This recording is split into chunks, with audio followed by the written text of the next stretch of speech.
Hey, I'm Blake Campbell. I'm from Springville High School. I'm an FFA member, and today this is our farm day. We have kids from our Springville Elementary School that we invited up, and they're out here today, and we're giving them a display and a tour of our different. We have a cow that's being milked, and we get to show exactly what goes on through FFA, and we get to show how eggs are made by our chickens, and how soy and corn is grown, and we're just having a good time out here today, and we're having real good fun. Produced 685,000 bales of cotton with an average yield of 742 pounds of cotton per acre.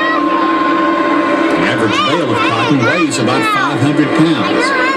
It's about 55 inches long, 20 inches wide, and 33 inches thick. If you throw milk and okay, next. Look right here. Peyton, come over here. Okay, now, would that cow like him pulling that hard? No. All right. That's a good thing she's not real, isn't it? Go. All right, come on around. He's gonna bite me.